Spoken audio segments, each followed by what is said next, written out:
Bienvenue sur Africa 24 dans cette nouvelle édition du 12-15. Voici les titres de l'actualité. Le bilan au Mali suite au second tour de l'élection présidentielle. La maturité du peuple malien saluée par les observateurs internationaux qui appellent par ailleurs les candidats à se garder d'avancer des résultats avant le ministère en charge des élections. Création d'un conseil économique national en Somalie pour plus de transparence de la gestion financière. Présidé par le chef de l'État, ce conseil comprendra le sous-comité économique du cabinet, la Banque centrale, ainsi que les dirigeants des États membres fédéraux. Et puis, à la découverte du balafon en Côte d'Ivoire, longtemps cantonné à la musique traditionnelle, cet instrument devient de plus en plus tendance, étant même à s'exporter. Mais tout d'abord, des chefs d'État et de gouvernement en concertation politique pour l'unité en action ce 14 août. À Luanda, la situation politique en République démocratique du Congo, principal sujet de ce sommet, un appel pour une action régionale contre les rebelles ADF et FDLR a été lancé par les chefs de l'État pour mettre fin à l'activisme de ces groupes armés. Par ailleurs, les participants à ce sommet se sont félicités de voir le président Joseph Kabila honorer son engagement à respecter scrupuleusement la Constitution au terme de son second mandat.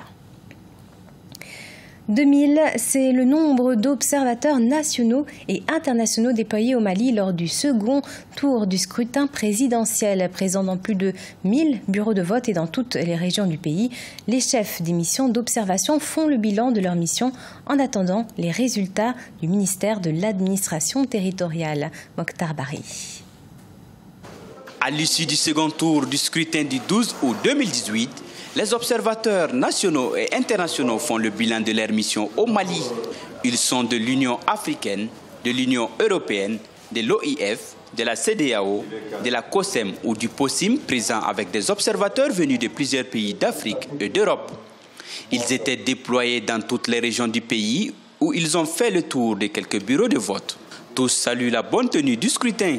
Le dispositif sécuritaire pour le second tour a été renforcé dans la plupart des bureaux de vote. La mission encourage et félicite les autorités en charge de la sécurité et les exhorte à continuer leurs efforts de sécurisation du territoire national. Tout en saluant la maturité du peuple malien, ils appellent les candidats à se garder d'avancer des résultats avant le ministère en charge des élections. La mission de l'Union européenne appelle les candidats à faire preuve de mesure en évitant d'annoncer leurs propres estimations avant publication des résultats provisoires par l'administration électorale et à régler les contestations éventuelles par la seule voie des recours juridictionnels.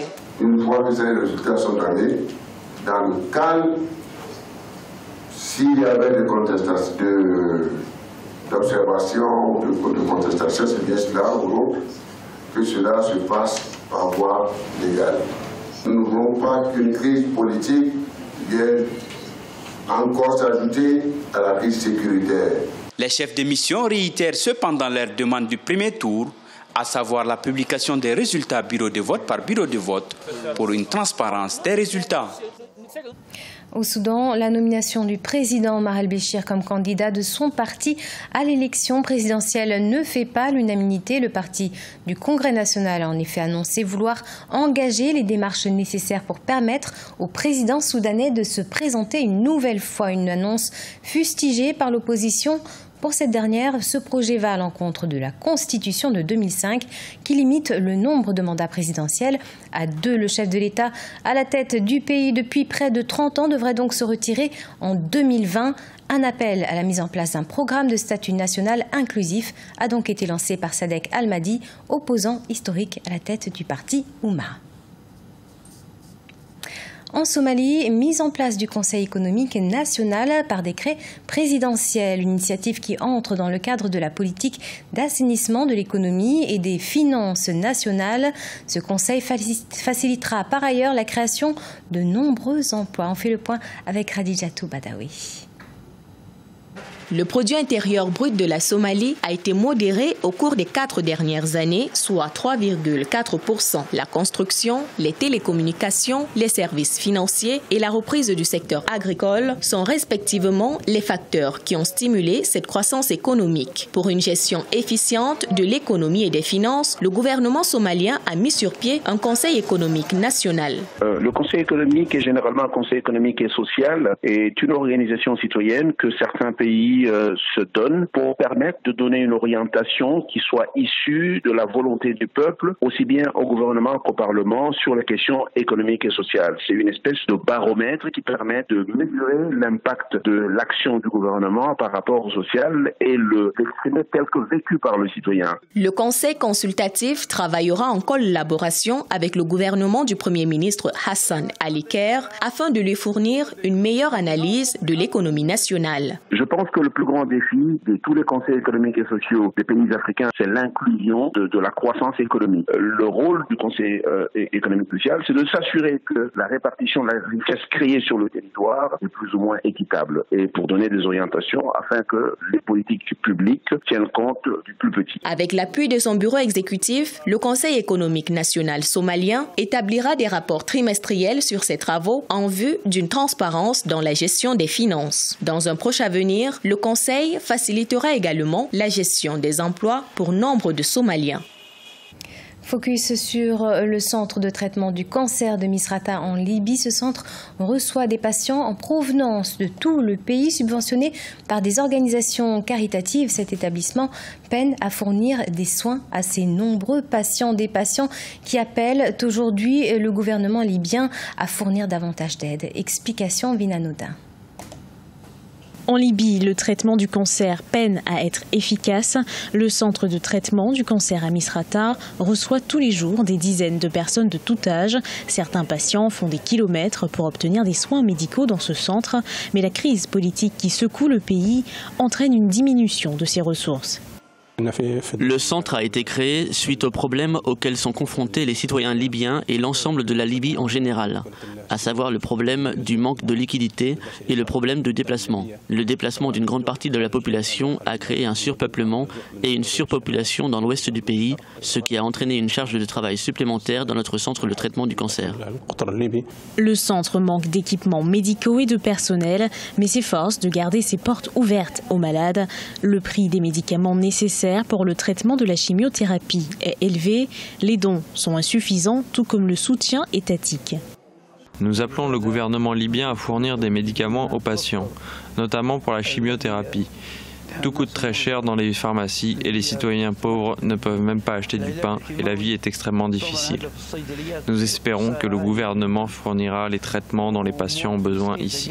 Le centre de traitement du cancer de Misrata est l'un des rares centres médicaux du pays à pouvoir opérer un grand nombre de patients en Libye. Ce producteur de pétrole nord-africain qu'est la Libye était autrefois l'un des pays les plus riches de la région, avec une population estimée à 6,5 millions d'habitants.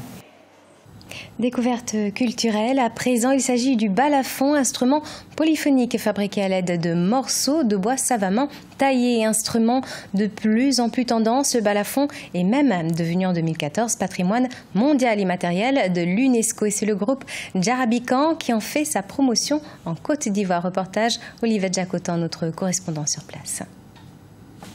Composé de 6 membres, le groupe Djarabican a 12 ans d'existence. Depuis leur enfance, ses frères percent les mystères du balafon, instrument musical traditionnel du nord de la Côte d'Ivoire. Ils font voyager ces sonorités dans le monde à travers des spectacles et des concerts. Leur passion et leur amour pour le balafon leur a déjà valu 6 distinctions. Quand on sort de la Côte d'Ivoire, vraiment on est fiers parce que nous, quand on s'en va et puis on rentre, c'est le nom qui reste là-bas, c'est la Côte d'Ivoire qui gagne toujours. On a besoin de beaucoup d'encouragement. On a beaucoup d'encouragement et puis on invite des jeunes à apprendre encore la culture, quoi. La tradition, de ne pas laisser la tradition. Nous sommes ici à Abidjan, à une des prestations du groupe Djarabican. À l'aide du balafon, instrument musical traditionnel du nord ivoirien, ces spécialistes jouent des sonorités traditionnelles et modernes. Pendant une quarantaine de minutes, ils ont communié avec un public amoureux du balafon. On a juste l'impression d'entendre la guitare, le piano, on a l'impression d'entendre les instruments modernes alors que ce sont les instruments traditionnels et uniquement que le balafon et le djembé, c'est magnifique et c'est tellement beau à l'écoute. Donc c'est normal qu'on les suive, quoi. C'est normal qu'on aime. Le groupe Djarabican a déjà animé plusieurs spectacles en Algérie, en Égypte, en Italie, en Chine, au Mexique et d'autres pays. Il a sorti son premier album en 2016 et prépare le deuxième pour 2019. Ce journal a été réalisé par l'ensemble de la rédaction. Merci de nous avoir suivis. Dans quelques instants, une nouvelle édition de l'information sur Africa 24.